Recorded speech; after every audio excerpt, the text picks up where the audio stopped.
This is Action Sports Jax First and 10 Training Camp.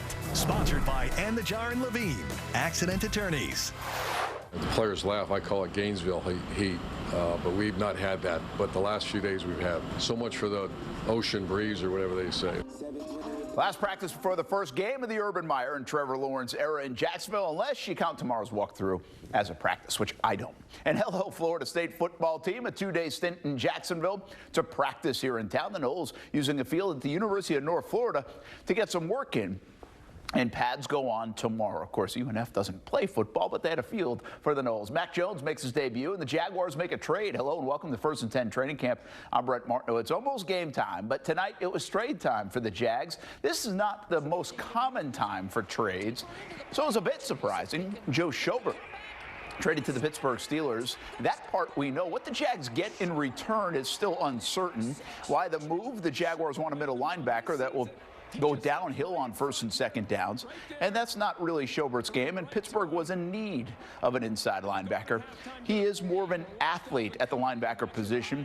The Jags added Damian Wilson, a Super Bowl champ with Kansas City in the offseason, so this makes room for him. This also takes dollars off the Jags cap in the long term. Schobert was in year 2 of a $50 million 5-year deal. Reports are the Jags will eat some of this year's money on Schobert's contract. Maybe we'll learn a little bit more about the details tomorrow. Before the Schobert trade, the Jaguars had another practice this morning after a hefty work on Tuesday. Last couple of days have been a bit more light. Urban Meyer's first NFL game is up next. The reality is that there's people across from you trying to take your job. You're trying to, some of these guys are in survival mode.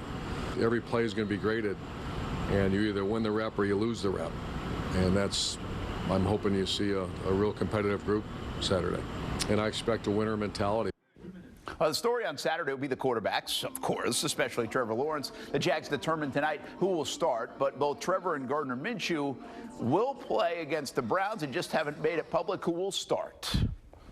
I know I'm going to play, so that's just, if I know I'm going to play, I'm going to be prepared, and that's the way I'm looking at it. So how much, don't really know for sure.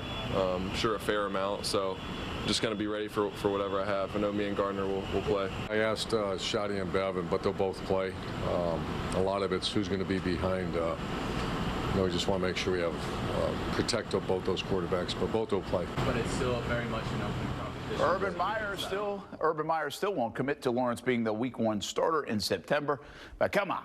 We know how this story is going to end. Number 16 will be the man. Both Andrew Norwell and wide receiver DJ Chark are out this Saturday as they recover from injury. Chark coming off the hand surgery and Norwell with the elbow. The running backs made their presence known in team periods today. Both James Robinson and Travis Etienne frequently showcased their highlight ability, and they have flashed during camp. Had a nice camp for both of them. Meyer was complimentary of his defensive tackle, Devon Hamilton, citing that members of the offensive line were impressed with him as well. Hey, you're home to the Jaguars right here. Action Sports Jax, CBS 47 and Fox 30. Our first countdown to kickoff Saturday night, 6:30. That will take you right into the kick at 7. Brian Sexton, Bucky Brooks in the booth. I'll be on the sideline. 7 p.m. kickoff on CBS 47. Hey, Mac Jones out of the old school Jacksonville kid. Obviously played at Alabama. Made his NFL debut tonight. He was the 15th overall pick in the New England Patriots. Patriots fans gave him a big ovation. Overall, 13-19, a pass play of 13 yards there. New England would get the win. Nothing crazy for Mac, but hey, his NFL career is underway. It does look like Cam Newton will be the starter to begin the year in New England. The Seminoles Jacksonville Booster Club meeting tonight. This had been scheduled for months at Deerwood Country Club. Big turnout for their annual event. They signed a flag that will be sent to the Bowden family. Tomorrow, Bobby Bowden will be remembered in Tallahassee. The Florida State Seminoles football team will be here in Jacksonville for the first half of the day tomorrow. They are practicing at UNF. Coach Mike Norvell did this last year, too, a change of scenery early in camp.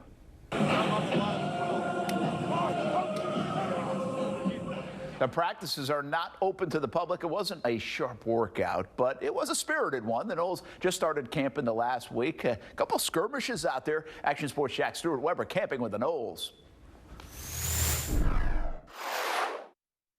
After a year that featured so much adversity, head coach Mike Norvell wanted his team to be able to overcome it this fall. So he took practice on the road. And why not take it to a place that's got a football team that's never lost a game? The University of North Florida. There's going to be plenty of times this fall that we're going to be in uncomfortable situations, but our mental makeup, our mental focus. That's going to make the difference. I would say it's a good change. It's a little bit of adversity. It's kind of like a game. We travel to away games. We got to be able to perform in a location that we're not used to. So we're just trying to push, and that's all it is. All eyes on number 10 and 13. Those are the quarterbacks vying for that starting job. We've been competing since spring ball, so it's nothing new. To me, I just, try to be the best version of myself, and it's the same for Jordan. We push each other, and, at the end of the day, whoever gets the nod, that first snap, we're going to support each other and roll with it. Trying to put them in some challenging situations, but there's been good and bad, and we're going to continue to develop those guys. The intensity already present as the Noles arrive in Jacksonville. Well, that might get ratcheted up a little bit more on Friday as full pads go on for Florida State in their second of 2 practice sessions here in Jacksonville. At UNF, Stuart Weber, Action Sports Jacks. Well, here's a look at the Florida State schedule this year, and look at the first one. Oh, what a way to kick off the season against Notre Dame in Tallahassee. And if you look at some of the highlights of the schedule, see, the way Florida State is built right now, sure, they should beat Jacksonville State. Not a lot of automatic wins. UMass probably won October 23rd. But then you look at Notre Dame, that's a big one. Obviously, at Clemson, October 30th, big one. November 13th, Miami, and November 27th, Florida. A lot of flip a coin games in there depending on how good Florida State can be this year. Our goal for the season is to win state. I feel like we have the pieces to win the state, and we just got to get our mind right and be disciplined. The Reigns Vikings hoping to get back to the championship level. They enjoyed winning back-to-back titles, remember, in 2017 and 2018. It was quite a run. High school Friday nights are starting up very soon, and it will take you to the Blitz on Fridays next Friday. Yeah, a week from tomorrow. The Blitz starts up with jamborees and kind of a preview show, and then 2 weeks from tomorrow, well, the games begin for real. Our first game of the week, Sandalwood-Fletcher. These are all our games of the week. We've already predetermined them for the season. It should be a lot of fun this high school football season. We'll have you covered on all different platforms, basically from 9 o'clock at night, starting on ESPN 690, all the way through 11:30 on the TV side on Fox 30 and CBS 47. Can the Jags put on a show Saturday night in that stadium? We'll soon find out. It'll be on CBS 47 Saturday. Have a good Friday, everybody. Thanks for watching. Action Sports Jacks Primetime, Saturday at 10:30 on Fox 30.